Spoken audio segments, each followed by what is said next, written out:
ಎಲ್ಲರಿಗೂ ನಮಸ್ಕಾರ. ಸರ್ಕಾರಿ ನೌಕರರ ವೇತನ ರಾಜ್ಯ ಸರ್ಕಾರದಿಂದ ಸಿಹಿ ಸುದ್ದಿ. ಅಂದರೆ ಈ ವೇತನ ವಿಷಯದಲ್ಲಿ ಏನು ಚೇಂಜಸ್ ಆಗಿದೆ?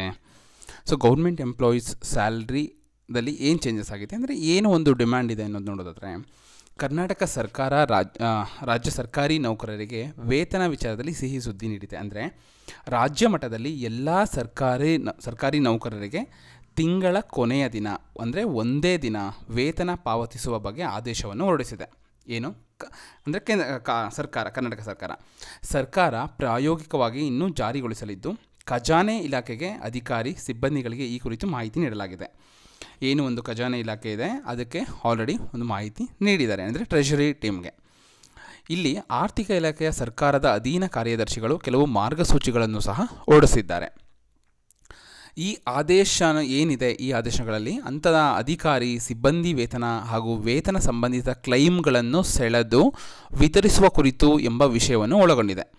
ಏನಾಗುತ್ತೆ, ಕರ್ನಾಟಕ ಆರ್ಥಿಕ ಸಂಹಿತೆ ಅನುಚ್ಛೇದ 80B ಅಲ್ಲಿ ಸೂಚನೆಗಳಂತೆ ಮಾರ್ಚ್ ತಿಂಗಳನ್ನು ಹೊರತುಪಡಿಸಿ ಗೊತ್ತಾಯ್ತಲ್ಲ, ಅಂದರೆ ವರ್ಷದ ಕೊನೆ ಮಂತ್ ಮಾರ್ಚ್ ಅಂದರೆ ಯಾವ ಥರ ಫೈನಾನ್ಷಿಯಲ್ ಇಯರ್, ಓಕೆನಾ. ಸೊ ಈಗ 2024-25 ಅಂದರೆ ಈ ಏಪ್ರಿಲ್ 24ರಿಂದ ಮಾರ್ಚ್ 25ವರೆಗೂ ಆಗಿಲ್ವಾ, ಆ ಮಾರ್ಚ್ ತಿಂಗಳನ್ನು ಹೊರತುಪಡಿಸಿ ಅದನ್ನು ಬಿಟ್ಟು ಉಳಿದ ತಿಂಗಳುಗಳ, ಯಾಕಂದರೆ ಅಲ್ಲಿ ನಿಮಗೆ ಒಂದು ಡಿಡಕ್ಷನ್ಸ್ ಇರುತ್ತೆ ಕೆಲವೊಂದು ಅಲ್ವಾ, ಲಾಸ್ಟ್ ಅಡ್ಜಸ್ಟ್ಮೆಂಟ್ ಏನೋ ಒಂದು ಸ್ಯಾಲ್ರಿ ಡಿಡಕ್ಷನ್ ಇರ್ಬೋದು ಅಥವಾ ನಿಮ್ಮ ಇನ್ಕಮ್ ಟ್ಯಾಕ್ಸ್ ಡಿಡಕ್ಷನ್ ಇರ್ಬೋದು. ಸೊ ಕೆಲಸ ಇರುತ್ತೆ, ಅವರ TDS ಡಿಡಕ್ಟ್ ಮಾಡೋದಕ್ಕೆ ಕೂಡ ಅಲ್ಲಿ ನಿಮಗೆ ಟೈಮ್ ಇರುತ್ತೆ.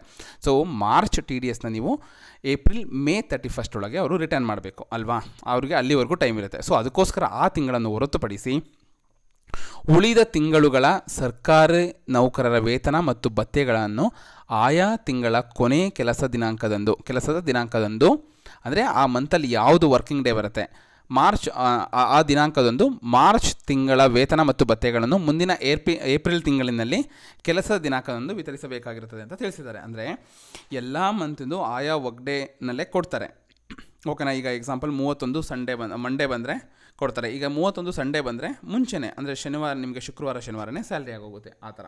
ಸೊ ಮಾರ್ಚ್ ತಿಂಗಳದ ಏಪ್ರಿಲ್ 1ನೇ ತಾರೀಕು ಅಥವಾ 2ನೇ ತಾರೀಕು ನಿಮಗೆ ಸ್ಯಾಲ್ರಿ ಬರುತ್ತೆ.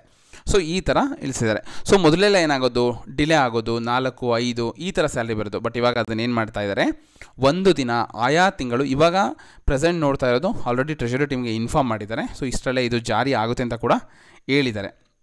ಸೊ ಒಂದೇ ದಿನ ನಿಗದಿತ ಒಂದು ದಿನಾಂಕದಂದು ವೇತನ ಕೊಡ್ತೀವಿ, ಭತ್ಯೆಗಳನ್ನು ಕೊಡ್ತೀವಿ ಅಂತ ಕೂಡ ಅವರು ಹೇಳಿದ್ದಾರೆ. ಸರ್ಕಾರದಿಂದ ಒಂದು ಆದೇಶ ಹೊರಡಿಸಿದ್ದಾರೆ. ಇದು ಕರ್ನಾಟಕ ಸರ್ಕಾರದ ನೌಕರಿ ಒಂದು ಗುಡ್ ನ್ಯೂಸ್ ಅಂತಲೇ ಹೇಳ್ಬೋದು. ಕೆಲವೊಂದು ಯಾವುದೋ ಒಂದು ಕಮಿಟ್ಮೆಂಟ್ ಇರುತ್ತೆ, ಅವ್ರಿಗೆ 4, 5, 6ನೇ ತಾರೀಕು ಬಂದರೆ ತುಂಬ ಕಷ್ಟ ಆಗುತ್ತೆ. ಸೊ ಅವ್ರಿಗೆಲ್ಲ ಆಯಾ ತಿಂಗಳ ಸಂಬಳ ಆಯಾ ತಿಂಗಳಲ್ಲೇ ಬಂದರೆ ಒಂದು ಅನುಕೂಲ ಆಗುತ್ತೆ. ಸಿಬ್ಬಂದಿ ವೇತನ ಅಂದರೆ ಒಂದು ವ್ಯವಸ್ಥೆಯನ್ನು ಜಾರಿಗೆ ತರಲು ಸರ್ಕಾರ ಉದ್ದೇಶಿಸಿ ಪ್ರಾರಂಭದಲ್ಲಿ ಈ ವ್ಯವಸ್ಥೆಯನ್ನು ಖಜಾನೆ ಇಲಾಖೆ ಅಂದರೆ ಟ್ರೆಷರಿ ಟೀಮ್ ಏನಿದೆ ಅದನ್ನು ಪ್ರಾಯೋಗಿಕವಾಗಿ ಜಾರಿಗೆ ತಂದು ನಂತರ ಈ ವ್ಯವಸ್ಥೆಯನ್ನು ಇತರ ಎಲ್ಲ ಇಲಾಖೆಗೆ ವಿಸ್ತರಿಸಲು ಸಲುವಾಗಿ ಆದೇಶಿಸಲಾಗಿದೆ. ಅಂದರೆ ಫಸ್ಟು ಟ್ರೆಷರಿ ಟೀಮ್ಗೆ ಇದನ್ನು ಇಂಪ್ರೂವ್ ಮಾಡಿ, ಸೊ ಅಲ್ಲೆಲ್ಲ ಸಕ್ಸಸ್ ಆಯಿತು ಅಂದರೆ ಹಾಗೆ ಒಂದೊಂದೇ ಎಲ್ಲ ಇಲಾಖೆಗಳಿಗೆ ಇದನ್ನು ವಿಸ್ತರಿಸಲು ಆದೇಶ ನೀಡಿದ್ದಾರೆ. ಗೊತ್ತಾಯ್ತಲ್ಲ. ಸೊ ಇದು ಸರ್ಕಾರಿ ಅಧಿಕಾರಿ ಅಥವಾ ನೌಕರರ ವೇತನ ಭತ್ಯೆಗಳಲ್ಲಿ ಒಂದು ಚೇಂಜಸ್ ಆಗ್ತಾ ಇದೆ. ಅಂದರೆ ಆಯಾ ಮಂತಿನ ಸಂಬಳ ಆಯಾ ಮಂತಲ್ಲೇ ಬರ್ತಾ ಇದೆ. ಸೊ ಈಗ ಸೆಪ್ಟೆಂಬರ್ ವೇತನ ಅಂದರೆ ಈಗ ಸೆಪ್ಟೆಂಬರ್ ಏನು ಸ್ಯಾಲ್ರಿ ಇದೆ, ಸೆಪ್ಟೆಂಬರ್ ತಿಂಗಳ ವೇತನದಿಂದ ಪ್ರಾಯೋಗಿಕವಾಗಿ ಜಾರಿಗೆ ತರಲು ಸರ್ಕಾರವು ಆದೇಶ ಮಾಡಿದೆ. ಸೆಪ್ಟೆಂಬರ್ ತಿಂಗಳಲ್ಲೇ ಅದನ್ನು ಪ್ರಾಯೋಗಿಕವಾಗಿ ತರಬೇಕು, ಅದನ್ನು ಜಾರಿ ಮಾಡಬೇಕು ಅಂತ ಸರ್ಕಾರ ಆಲ್ರೆಡಿ ಆದೇಶ ಹೊರಡಿಸಿದ್ದಾರೆ. ಕಾರ್ಯವಿಧಾನ ಮತ್ತು ಕರ್ತವ್ಯಗಳು ನೋಡೋದಾದರೆ ನಿಮಗಿಲ್ಲಿ DEO ಅಂದರೆ DDO ಪ್ರತಿ ತಿಂಗಳು ತಮ್ಮ ಕಚೇರಿ ಎಸ್ಟಾಬ್ಲಿಷ್ಮೆಂಟ್ ವ್ಯಾಪ್ತಿಯ ಎಲ್ಲ ಅಧಿಕಾರಿ ನೌಕರರ ವೇತನ ಭತ್ಯೆಗಳ ಕ್ಲೈಮ್ಗಳು HRMSನಲ್ಲಿ ಅಪ್ಡೇಟ್ ಮಾಡುವುದು. ಇದಕ್ಕೆ ಪೂರ್ವಭಾವಿಯಾಗಿ ಹಾಜರಾತಿ ಪರಿಶೀಲಿಸಬೇಕು. ಸಾಮಾನ್ಯ ಆರ್ಥಿಕ ಅಧಿಕಾರದ ಪ್ರಯೋಜನದಂತೆ ರಜೆ ಮಂಜೂರಾತಿ, ವೇತನ ಬಡ್ತಿ ಇತ್ಯಾದಿ ಮಂಜೂರಾತಿಗಳನ್ನು ಪೂರ್ಣಗೊಳಿಸುವುದು ಮತ್ತು ವೇತನದಲ್ಲಿ ಮಾಡಬೇಕಾದ ಕಡಿತಗಳನ್ನು ಅಪ್ಡೇಟ್ ಮಾಡಬೇಕು ಅಂತ ಕೂಡ ತಿಳಿಸಿದ್ದಾರೆ. ಬಿಲ್ಲಿಗೆ ಲಗತ್ತಿಸಬೇಕಾದ ಮಂಜೂರಾತಿ ಆದೇಶಗಳು, ದಾಖಲಿಸಬೇಕಾದ ಪ್ರಮಾಣ ಪತ್ರಗಳನ್ನು ಸೃಜಿಸಿ ಅಪ್ಲೋಡ್ ಮಾಡಬೇಕು ಅಂತ ಕೂಡ ತಿಳಿಸಿದ್ದಾರೆ. ಅಂದರೆ ಎಲ್ಲದೂ ಒಂದು ಮುಂಚೆ ಅಡ್ವಾನ್ಸ್ ಆಗಿ ನೀವೆಲ್ಲ ಅಪ್ಡೇಟ್ ಮಾಡಬೇಕು, ಯಾವುದೇ ಒಂದು ಕ್ಲೈಮ್ ತೊಗೋಬೇಕು ಅಂದರೆ ಅಲ್ವಾ. ಈಗ ಎಕ್ಸಾಂಪಲ್ ಸ್ಯಾಲ್ರಿ ಬಂದಮೇಲೆ ನಾವು ಕ್ಲೈಮ್ ಮಾಡ್ಕೊಂಡ್ರೆ ನೆಕ್ಸ್ಟ್ ಮಂತ್ ಬರುತ್ತೆ, ಓಕೆನಾ. ನೀವು ಮುಂಚೆನೇ ಅಪ್ಡೇಟ್ ಮಾಡಿದ್ರೆ ನಿಮಗೆ ಆಯಾ ತಿಂಗಳಲ್ಲೇ ಏನು ಕ್ಲೈಮ್ ಮಾಡ್ಕೋಬೇಕು ನಿಮಗೆ ಎಕ್ಸ್ಪೆನ್ಸಸ್ದು ಬರುತ್ತೆ ಮತ್ತು ನಿಮ್ಮ ಸ್ಯಾಲ್ರಿ ಕೂಡ ಬರುತ್ತೆ ಅಂತ ಕೂಡ ಹೇಳಿದ್ದಾರೆ. ಇದನ್ನು ಪ್ರಾಯೋಗಿಕವಾಗಿ ಏನು ಇವಾಗ ನೋಡ್ತಾ ಇರೋದು ಒಂದು ಟ್ರೆಷರಿ ಟೀಮ್ಗೆ ಇದನ್ನು ಹೇಳಿದ್ದಾರೆ.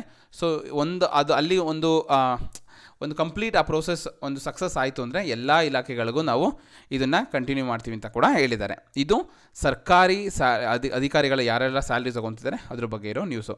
ಇದೇ ರೀತಿ ಹೆಚ್ಚಿನ ಮಾಹಿತಿಗಳಿಗಾಗಿ ನನ್ನ ಯೂಟ್ಯೂಬ್ ಚಾನಲ್ನ ಸಬ್ಸ್ಕ್ರೈಬ್ ಮಾಡಿ, ಇದೇ ರೀತಿ ಸಪೋರ್ಟ್ ಮಾಡ್ತಾಯಿರಿ. ಧನ್ಯವಾದಗಳು.